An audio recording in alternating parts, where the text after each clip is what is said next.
Hello everybody, welcome back to my channel. My name is Kayla. Today I'm going to be reviewing the third book in the Harry Potter series, so that is the Harry Potter and the Prisoner of Azkaban. I did the other two reviews the past 2 Mondays. I'm going to be switching my book reviews to Wednesday and maybe a little bonus video every week on Saturday when I can get them out. But basically I'm just going to be reviewing Harry Potter and the Prisoner of Azkaban. So I have read this book before, read it multiple times, but I am rereading the series in a critical light for the first time and analyzing things I like, don't like, just the major themes and ideas in the book. So this video is probably going to be a little bit shorter than my other videos. Typically they're about 25 to 30 minutes, maybe a little over that. But this one's going to probably be a little bit shorter because, well, just because, I don't know. We'll see once I edit it.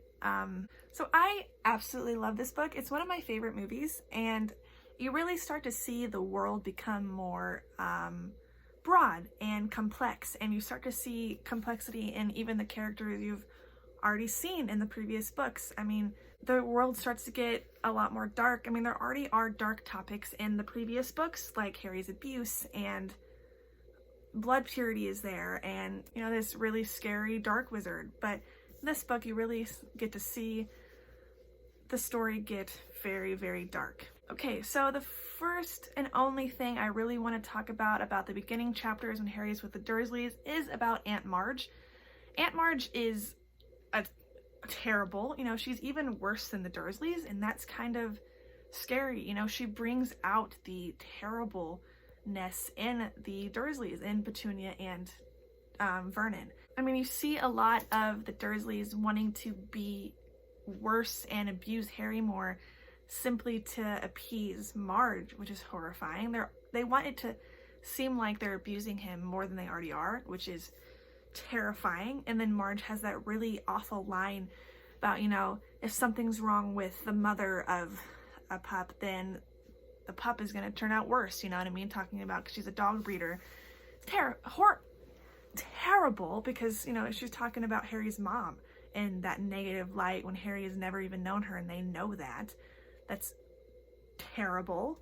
I mean, these beginning chapters are some of my least favorite in the book, and not because they're written bad, but because we just get to see Harry's abuse being rehashed over and over and over again, and it's just awful. But we do have a rather funny scene where Ron is struggling to use a phone, and he's kind of yelling into the phone when he's on the phone. You know how many times I'm going to say phone? You know what I mean? It's kind of funny that, wizards don't know how to use ordinary muggle things. Alright, so now we're going to talk a little bit about the night bus, because I absolutely love the night bus. It's such an interesting concept that it just kind of picks up wayward wizards, and it instinctively kind of knows where people are. But I do have a question, because Arthur is so intrigued by cars in the second book. He's so intrigued by how they work, but why? If they have, we see in this book that they have ministry cars and they have the night bus, so why is he so intrigued by this car if he already has it? I guess maybe he just wanted to take it apart and see what it was like, but they're there.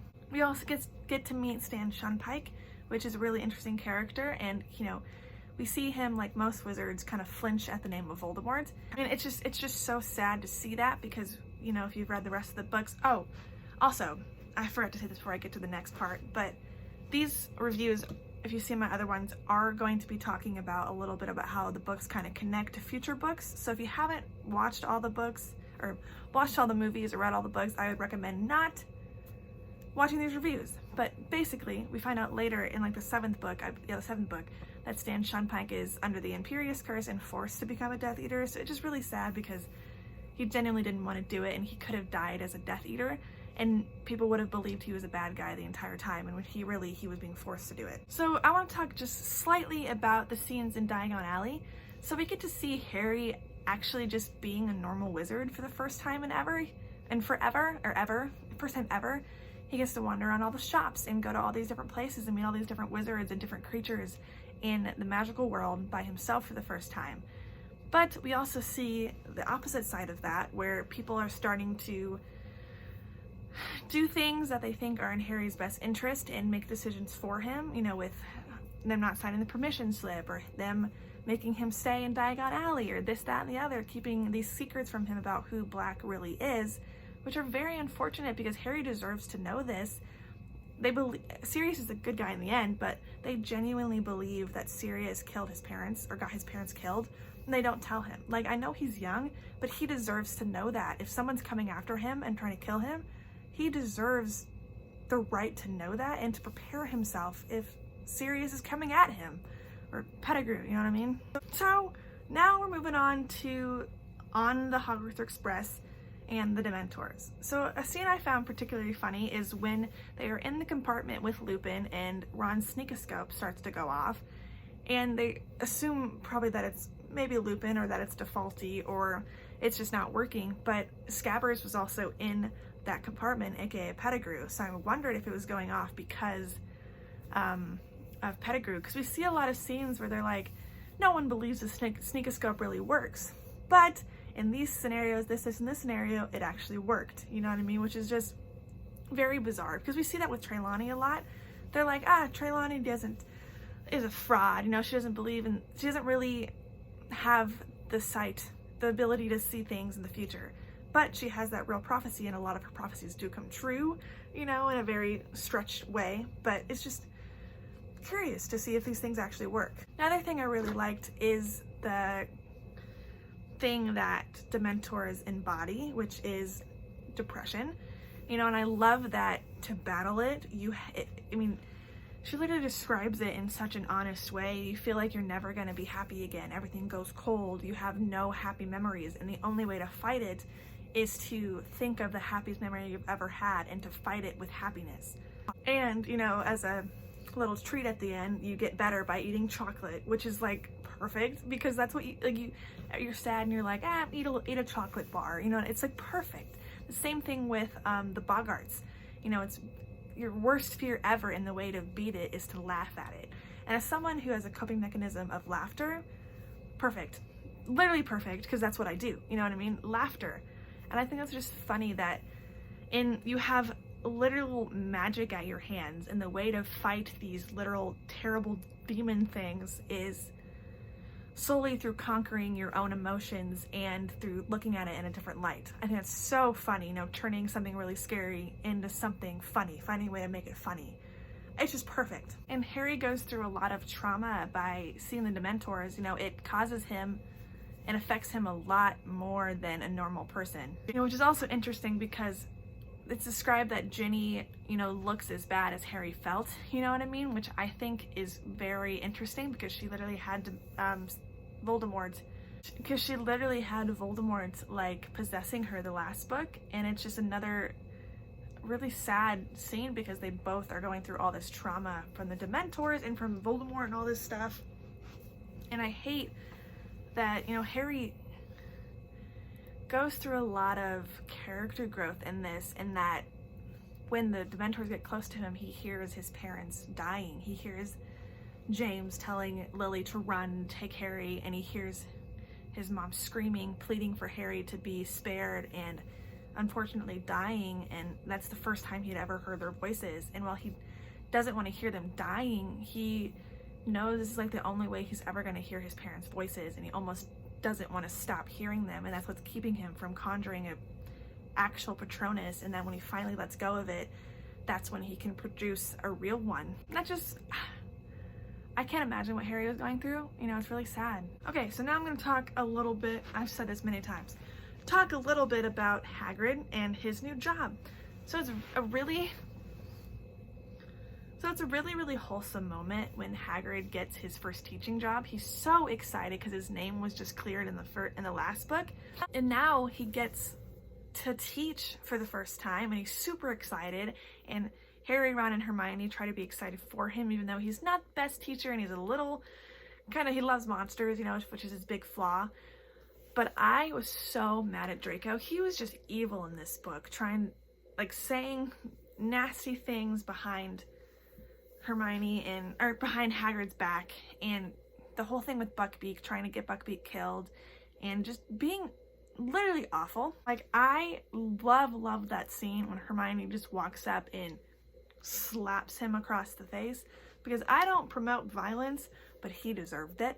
He deserved that. So, sorry, Draco. You deserved it because you were being a evil person. You know what I'm saying? Alright, so now we're going to talk a little bit about Boggarts. Sorry if this is all over the place. I'm kind of just spitballing here.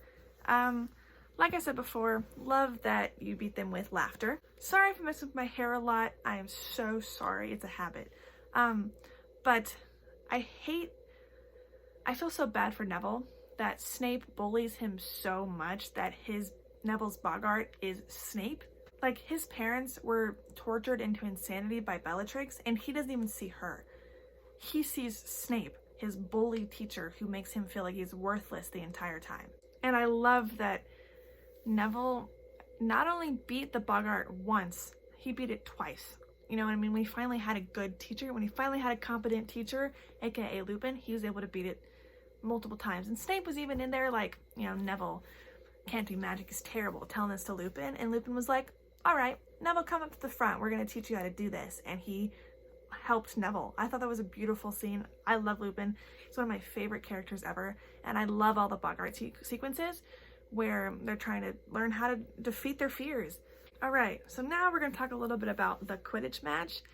So this is the first book, I'm pretty sure, where we see Cedric, and we get to see him being a really, really nice guy.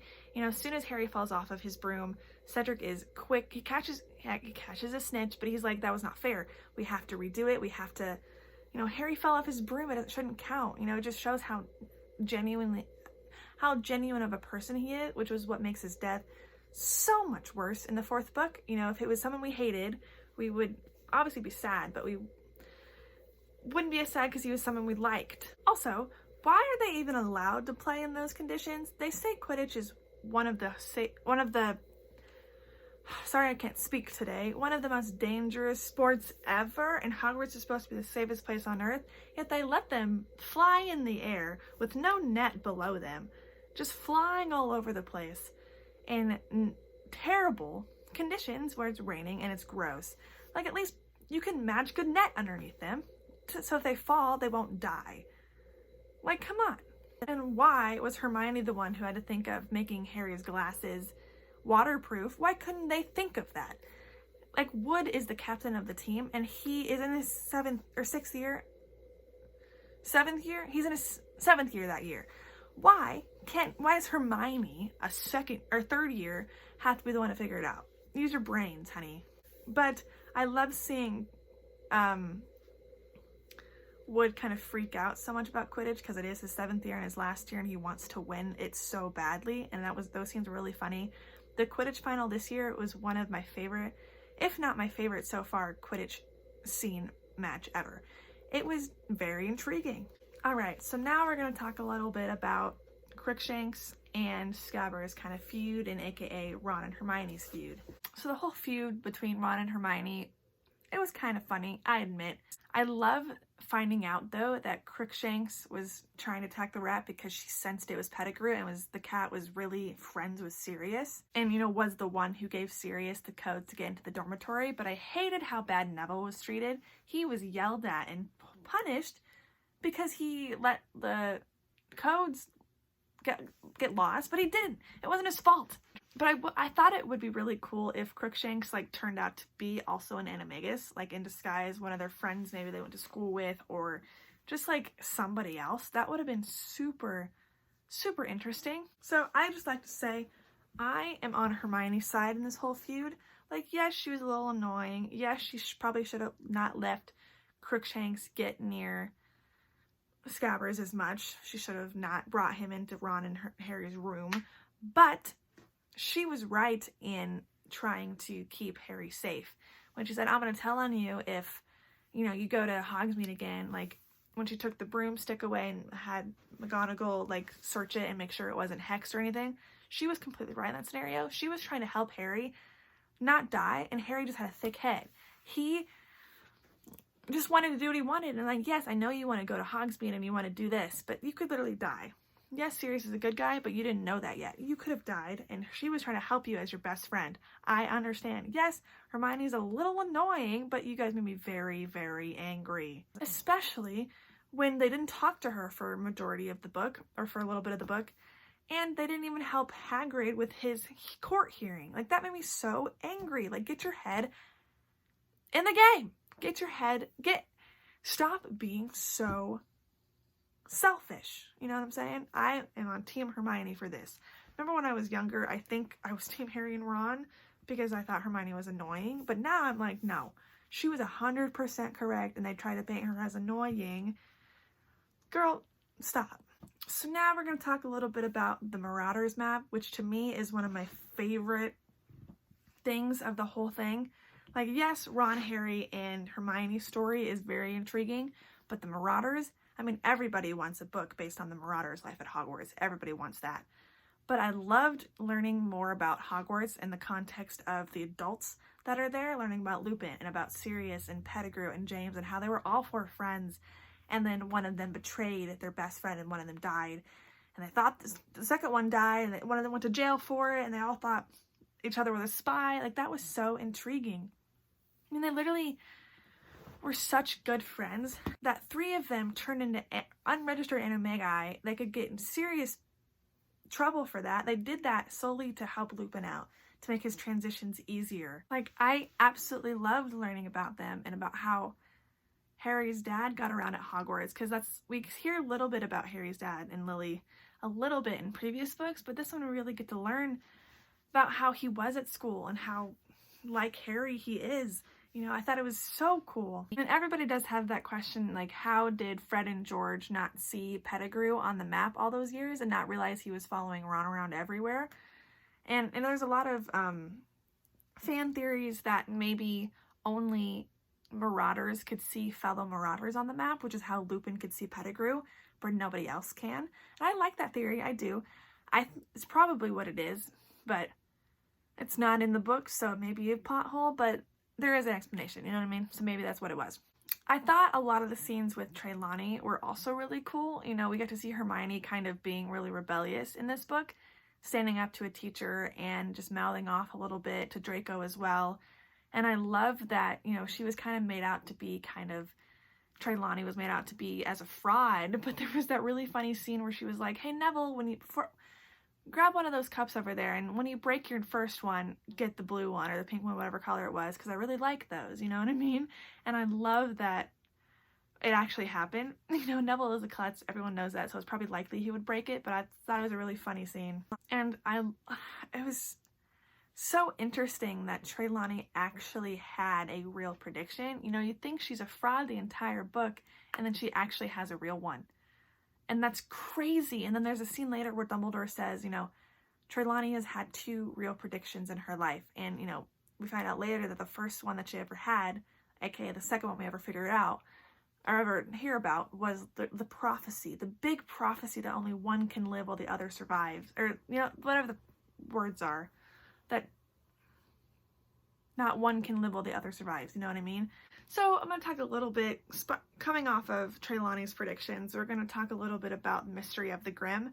So this mystery was a lot less intriguing and fun for me than the previous ones. Maybe it's because I've read it before many times, the whole Mystery of the Grim and the dark spooky thing that's in the dark and in the forest, you know what I mean? Scary dog. It did add a little spook to the book. Like, when you think, I don't know why, but when you think of this book, you kind of think of like October, of like fall, of like dark spookiness, you know what I mean? Like, it was interesting, and then finding out that it was serious and that it was really a good thing was intriguing, I guess. I just didn't like the mystery as much, but it was interesting.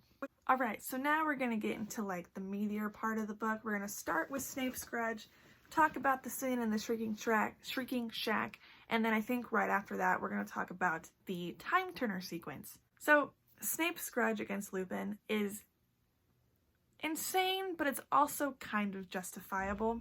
I mean, Snape was so rude to Lupin, even though realistically it wasn't even Lupin's fault. You know the dare, or the prank that Sirius pulled on Snape was super dark. He literally wanted Snape to get murdered by Lupin, which is very dark, wanting your fellow classmate to get murdered. But think about it this from Lupin's perspective.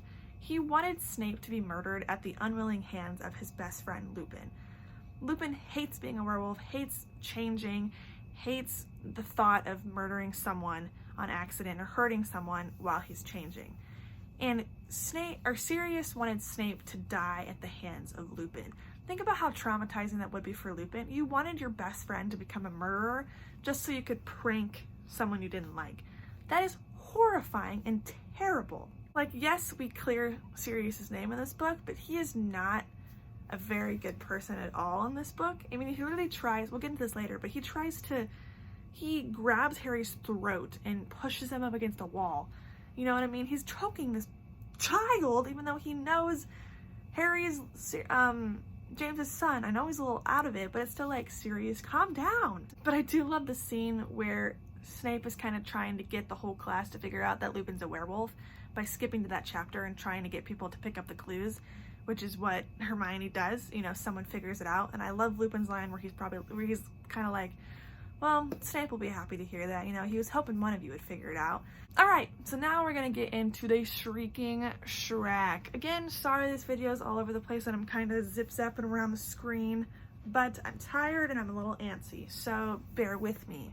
So the whole scene in the Shrieking Shrek, say that 5 times fast, anyway, literally gives me chills every single time I read it. It never gets old. Like, thinking Black is out to kill Harry, then thinking Lupin is working with Sirius and kind of freaking out. Finding out that James and Sirius and Pettigrew and Lupin were all friends at Hogwarts and wrote the Marauders map and called their friend group the Marauders.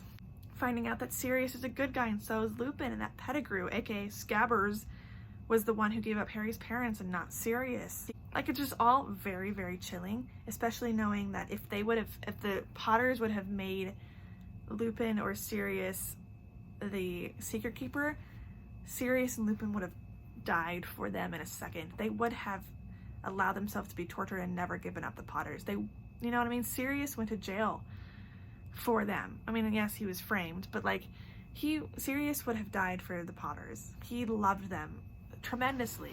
And I hate, you know, that Sirius obviously feels immense guilt because he was the one, I think, that recommended the Potters use Pettigrew as their secret keeper, so he obviously feels a lot of regret. And I hate the scenes where people are like, you know, Sirius sees so much of James and Harry, even like he gets confused sometimes. And of course the line where Sirius is literally like, I'm gonna commit the murder I was in prison 12 years ago for. It's kind of dark. He's a dark character. I love seeing like Pettigrew and Sirius kind of going back and forth, saying their piece, trying to get Harry to believe both of them. And you know, Harry sparing Pettigrew so that his dad's best friends wouldn't become murderers.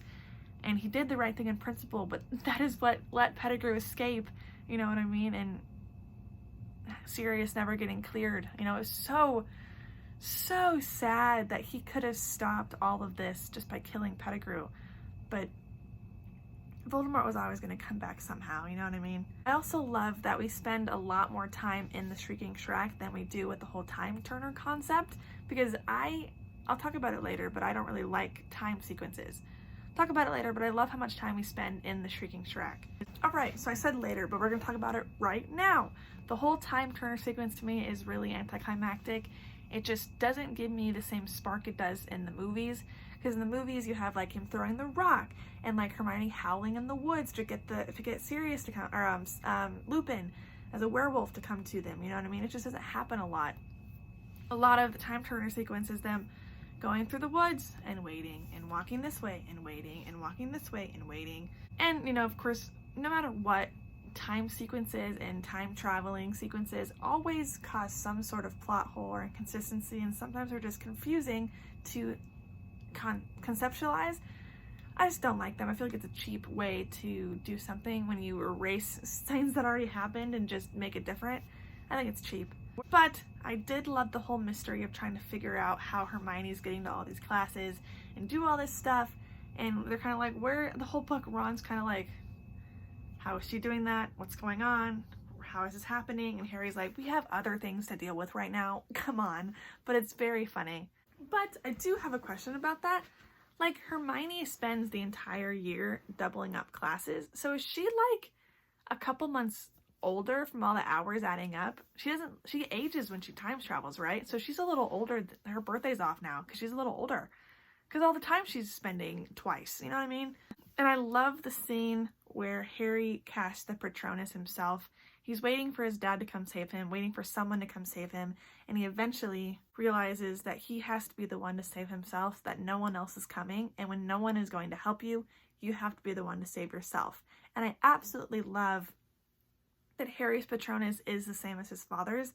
It is perfect, and it is a beautiful scene, and I love that he saves himself and Sirius from the Dementors. Alright, so now I think the last thing I'm going to talk about is the very end of the book. I love that Sirius's last line to Harry is, you know, you're just like your father's son. I think that's a beautiful scene because everyone tells Harry that he has Lily's eyes, has his mom's eyes, but I love that now he knows he's like his dad too. I think that's a beautiful moment. But I do have a question about something else. If Dumbledore had to write to the Ministry that Hermione had a time turner to get her one, wouldn't the Ministry, aka Fudge, know that Hermione had a time turner? Like there's a line where Fudge or Dumbledore is like, but how could they have been in two places at once, you know what I mean? Like they couldn't have done anything. Fudge knows she has a time turner. He would know that, correct? Why didn't they immediately assume Harry and Hermione did it because they know she has a time turner? You know what I'm saying? Why did they not immediately question Hermione? And why do they let her get one? I get she's smart and she want to take more classes, but this is like one of the most powerful magic items you have, this time turner. Whatever. And I can't remember where this happens, but Sirius has a line where he's like, or someone has a line where they say, you know, one Pettigrew is now in debt to you. You know, it's one of the most powerful forms of magic when a wizard is in debt to someone else because they saved their life. I forget how that pays off. I can't remember how Pettigrew has to pay Harry off. I don't remember. So I'm excited to figure that out. I'm just excited about it. Anyway, I love Sirius at the end of the book. The line he says and, you know, the letters he gives or he writes back and, you know, giving Ron an owl, you know, his old owl, you know, Ron has something to of his own, an owl, and signing Harry's permission slip so that he can go to Hogsmeade and stuff. It's just beautiful character moment for Sirius. He's still not a perfect character. He never really is in any of the books, but they're very sweet moments. And I absolutely love that Harry uses Sirius as a way to threaten the Dursleys. You know, he's like, my godfather is that scary man you saw on the news, and he didn't tell them that he was actually innocent. I thought it was super funny. But I do have one more question. Sorry again, it's all over the place, but I don't care. How did Ron have a rat in the first place? I mean, they say that you can have what, a cat, an owl, or a toad as a pet. It's like this, or that. These are the animals you can have. So how does Ron have a rat? How did he get it? You know what I mean? I don't understand. Anyway, but I love that Pettigrew was a rat. That was his animagus, and he was the one who ratted everyone out. You know what I mean? I think that was funny. Anyway, okay, so my last notes. Sorry, I said that a lot. My last notes. I love how you don't even see Voldemort in this book. I talked about this in my ranking of the Harry Potter books, if you want to go check that out on my channel. But I love that you only see his Death Eaters, his subjects, his people that listen to him and do his bidding. You know, it just really gives you context to how scary the times were when Voldemort was at his height of power and how scared people were of Voldemort. I absolutely loved it, and I feel like it was a great break in between, you know, the second book, seeing Tom Riddle in the flesh, or as a memory, and then the fourth book, you see him literally rising and coming back to life, and you get this book in between where you really build up how scary he was. I loved it. We also get to see a rage rising in Harry that we, you know, further get to explore in the fifth book. You know, he's ready to kill Sirius with his bare hands because of the trauma of his parents' death, and I think it's when you really know that this isn't a kid's book anymore. I mean, you really see that in the fourth one when Cedric dies. You know it's not for kids and that it's about to, that no one's safe anymore. Death can happen. But I love how the stakes just rise each book. It's so awesome. All right, so that is my review of this. Again, it's going to be a lot shorter than my normal things, maybe, possibly. I don't know. I've been talking for like 40 minutes, so we'll see at 40 minutes exactly now. But of course I'll edit it so it won't be 40 minutes. But absolutely love this book. I can't wait to read the next one because I know, FYI, I've already read the 4th book at the time of recording this video, but for the video purpose, I can't wait to read the next one. I think it's going to be awesome because you really get to see everything from the first 3 books pay off and Voldemort's back and you're freaking out. You know what I mean? Freaking out. I cannot wait. I'm going to love it. I'm excited. I already loved it. I've already read it and wrote my script, so that'll come out next Wednesday. Yeah, love it. Love this cover art. Yeah, love it. Okay. Anyway, bye everyone. Sorry, I'm looking in the camera again. My grandma yelled at me about not looking in the camera. She was like, Kayla, you have to look in the camera. Look. But I didn't. It's fine. It's okay. It's fine. It's fine. You know what I mean? I'm gonna look in the camera. Okay. Bye. Love you. Yeah. Yeah.